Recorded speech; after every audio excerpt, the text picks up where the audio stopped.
Salut à tous, ici Frédéric Morel. Bienvenue sur ma chaîne dédiée à la science et aux découvertes scientifiques. Si vous êtes passionné par l'exploration de notre univers et les avancées scientifiques, pensez à vous abonner. Aujourd'hui, on plonge dans un sujet fascinant qui repousse les limites de notre compréhension. Bonjour Allons-y. à tous. Dans cette vidéo, je vais vous parler de la toute nouvelle promotion d'astronautes dévoilée par l'Agence spatiale européenne, l'ESA. Saviez-vous qu'il ne reste plus qu'un 1361 candidats, dont 530 femmes, en lice pour intégrer le corps des astronautes européens? C'est incroyable de constater qu'il y a 3 fois plus de candidats pour cette 4e promotion, avec 24% de femmes.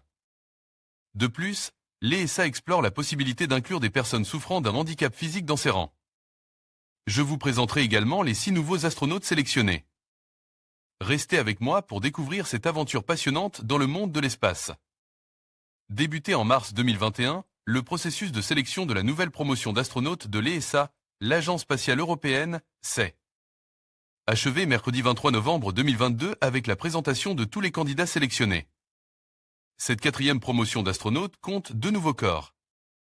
Celui des réservistes et celui des parastronautes. En clôture de la conférence ministérielle de l'Agence spatiale européenne, au cours de laquelle ces États membres lui ont octroyé un budget en hausse de 17% à 16,9 milliards d'euros sur 3 ans, l'ESA présente sa nouvelle promotion d'astronautes. La 4e depuis sa création après celle de 1978, 1992 et 2009. Présentation des nouveaux astronautes de la 4e promotion de l'Agence spatiale européenne. 17 astronautes candidats ont été sélectionnés repartis dans 3 corps. 5 dans le corps des astronautes en activité, 12 dans celui des réservistes et 1 dans le corps des parastronautes. NASA 2 nouveaux corps d'astronautes.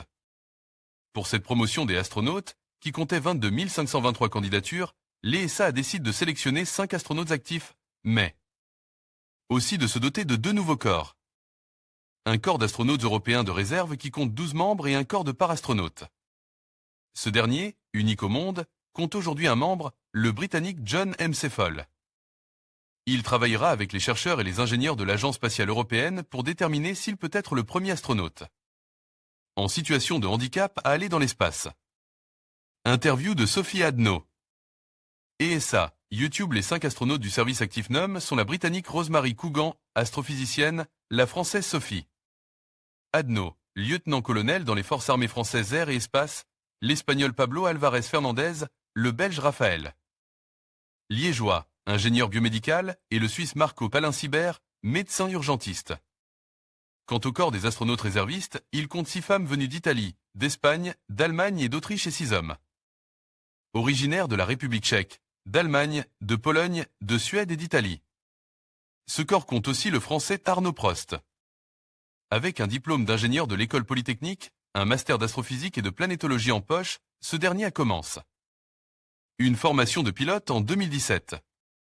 Pourquoi conquérir l'espace alors que notre plus grosse urgence se trouve sur Terre? Les deux ne sont pas forcément exclusifs, nous explique Jonathan Gallic de Senlab.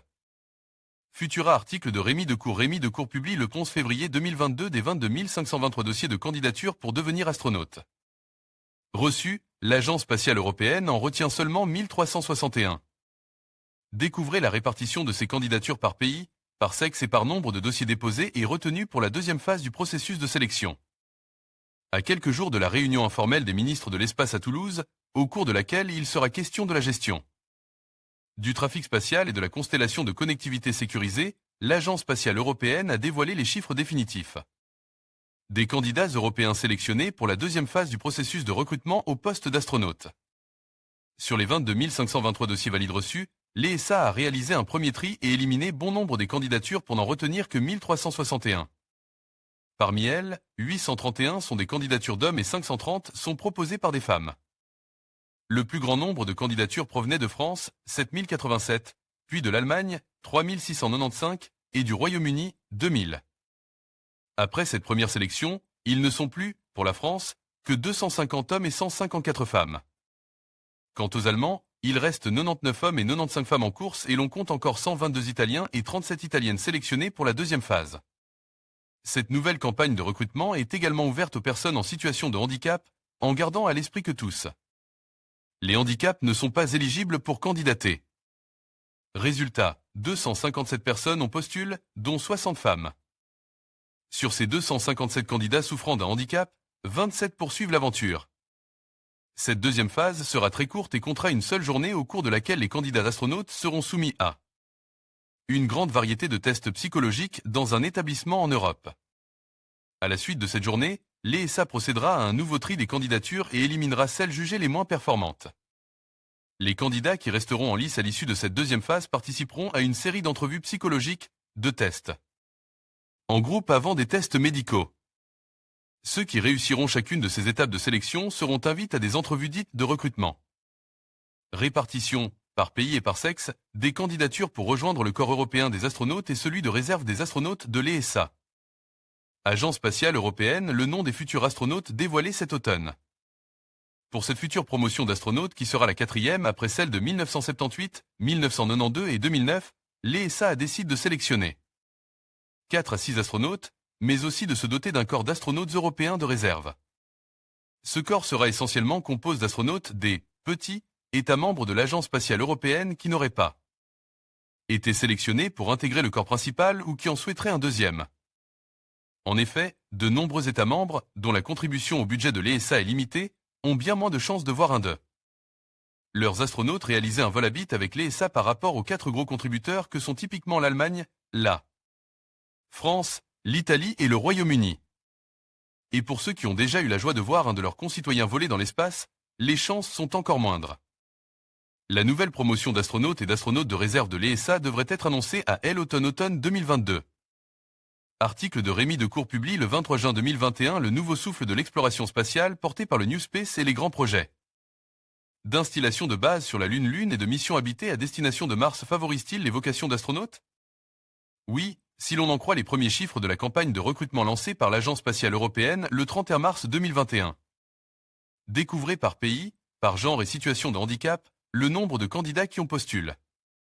Lors d'une conférence en ligne, l'Agence spatiale européenne a dévoilé les premiers chiffres de sa campagne de recrutement pour devenir astronaute européen.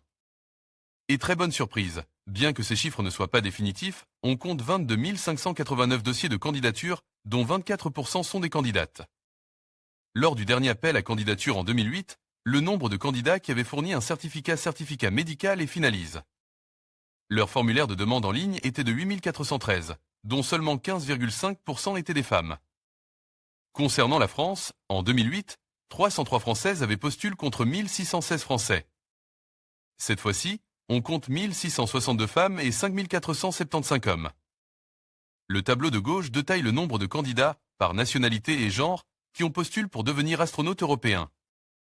Le tableau de droite concerne les personnes en situation de handicap qui ont postulé pour devenir membres du corps de réserve des astronautes de l'ESA. Et cette nouvelle campagne de recrutement est également ouverte aux personnes en situation de handicap, en gardant à l'esprit que tous les handicaps ne sont pas éligibles pour candidater. Résultat, 257 personnes ont postulé, dont 60 femmes. On compte 17 Françaises et 50 Français. Pour l'heure, il est seulement question d'intégrer un ou deux par astronautes dans le nouveau corps d'astronautes de réserve de l'ESA. L'idée de départ était d'inciter les personnes avec un handicap physique à postuler pour participer à une étude de faisabilité sur l'accès des vols spatiaux par astronautes. Concrètement, le candidat retenu, peut-être deux, ne réalisera certainement pas une mission habitée. Mais son rôle sera important car il travaillera avec l'ESA pour déterminer les adaptations nécessaires pour qu'un tel astronaute serve en tant que membre d'équipage dans une future mission habitée. Les futurs astronautes européens seront présents à la fin de l'année 2022.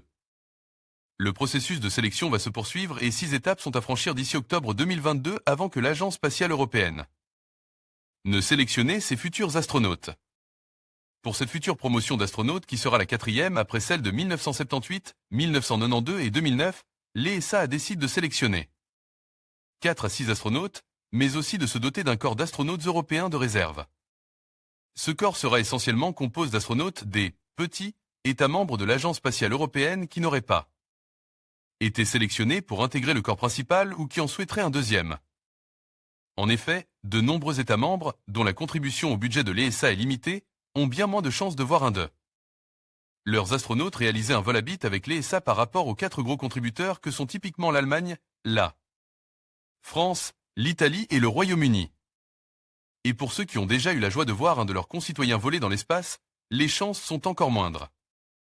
L'ESA veut voir si des personnes souffrant d'un handicap physique peuvent devenir astronautes. Article de Rémi Decourt publié le 17 février 2021 hier, l'Agence spatiale européenne a organisé une conférence de presse virtuelle pour expliquer les enjeux de la nouvelle campagne de recrutement d'astronautes qui sera plus ouverte aux femmes et aux personnes en situation de handicap.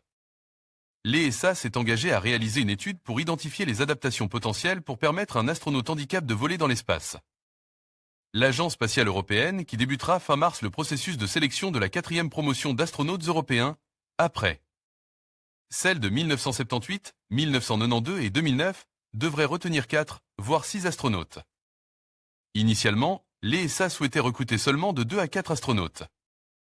Mais, sous la pression d'États membres, vraisemblablement plus pour des questions de prestige que pour des opportunités supplémentaires.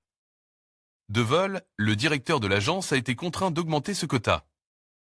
Avec cette nouvelle promotion, David Parker, directeur de l'exploration humaine et robotique à l'ESA, a déclaré vouloir représenter toutes les parties de notre société et que la diversité au sein de l'ESA ne doit pas seulement tenir compte de l'origine, de l'âge, des antécédents ou du sexe de nos astronautes, mais peut-être aussi des handicaps physiques.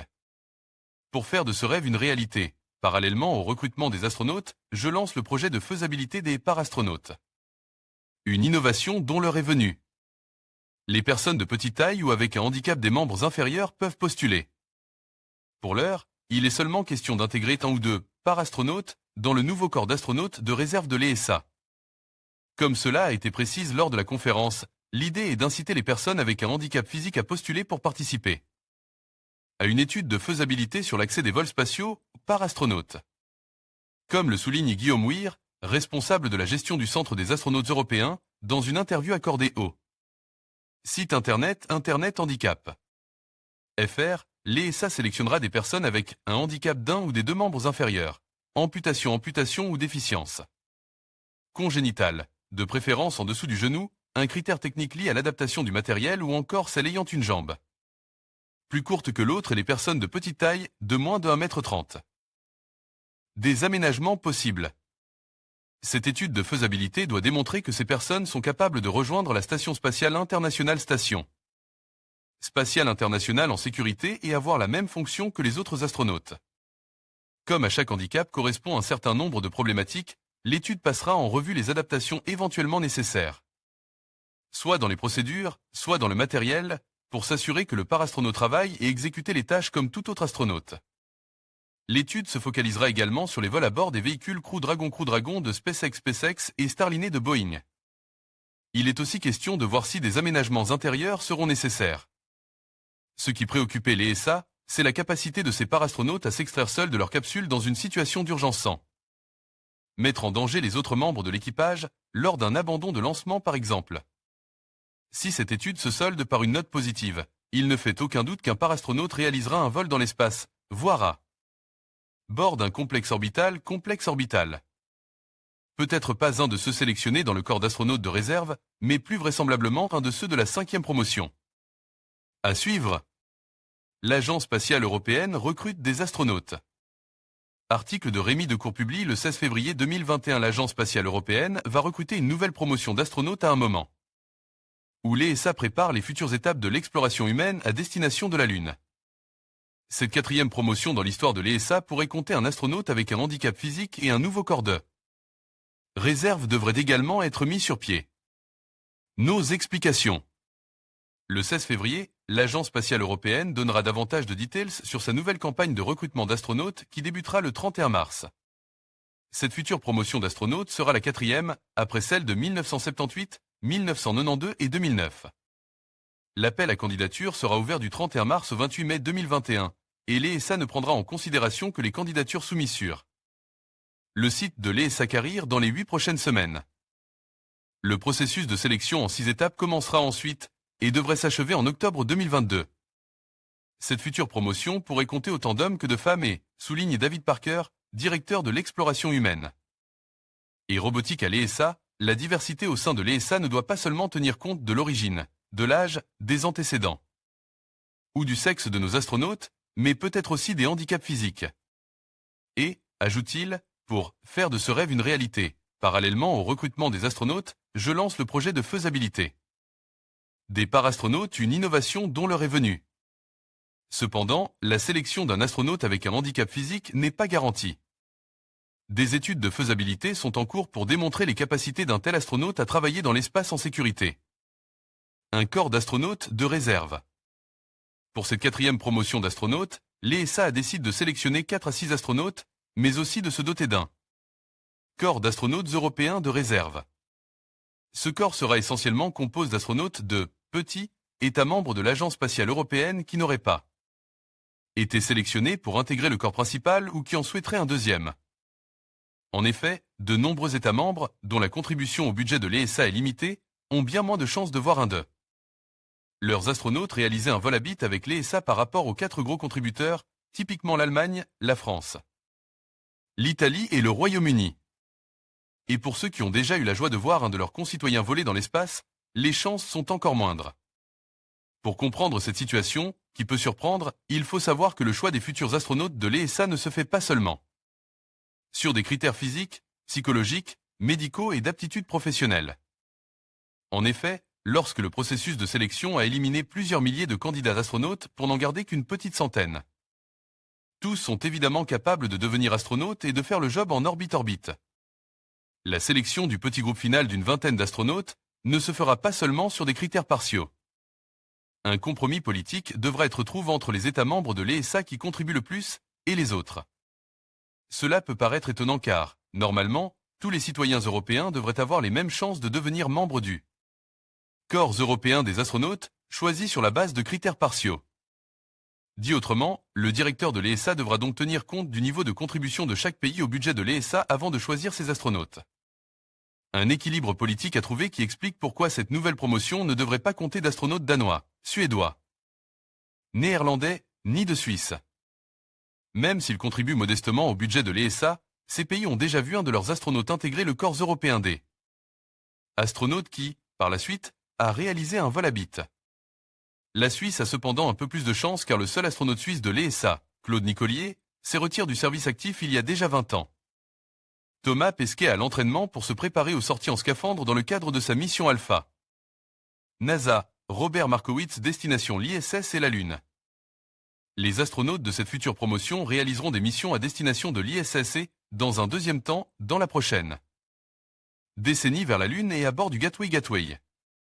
Très certainement, l'un d'eux devrait marcher sur la Lune. Cela dit, le premier Européen à fouler son sol sera issu de la promotion de 2009, celle de Thomas Pesquet.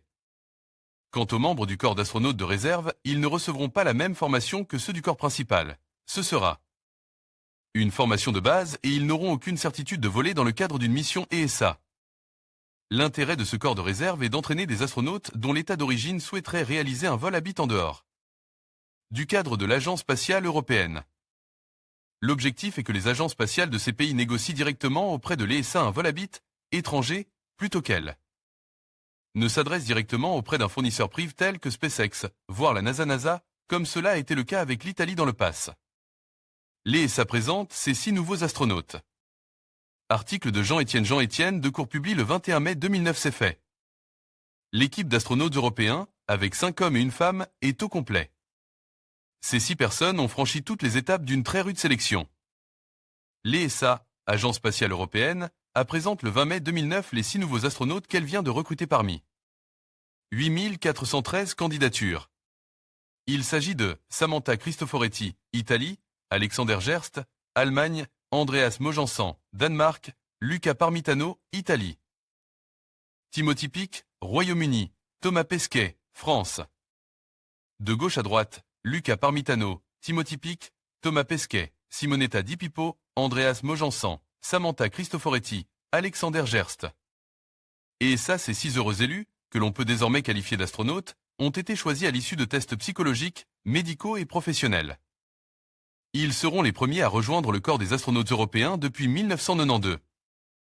Leur entraînement de base commencera bientôt à l'ESA EAC, Cologne, Allemagne. Nous sommes à un tournant des activités de l'ESA dans le domaine des vols habite. L'année dernière, avec le lancement du laboratoire Columbus et du véhicule de transfert automatique Jules Verne. Jules Verne, l'ESA est devenu un partenaire à part entière de l'ISS.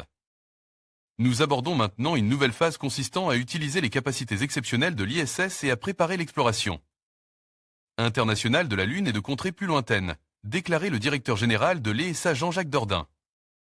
En conclusion, l'Agence spatiale européenne a franchi une étape importante en dévoilant sa nouvelle promotion d'astronautes. Avec un nombre record de candidats, dont un pourcentage significatif de femmes, l'ESA a démontré son engagement envers la diversité et l'inclusion dans l'exploration spatiale. De plus, l'initiative d'évaluer la possibilité pour des personnes souffrant d'un handicap physique de devenir astronaute ouvre de nouvelles perspectives passionnantes. Ces 6 nouveaux astronautes représentent non seulement l'avenir de l'exploration spatiale européenne, mais aussi un symbole d'espoir et d'inspiration pour les générations à venir. Restez connectés pour suivre leurs aventures dans l'espace.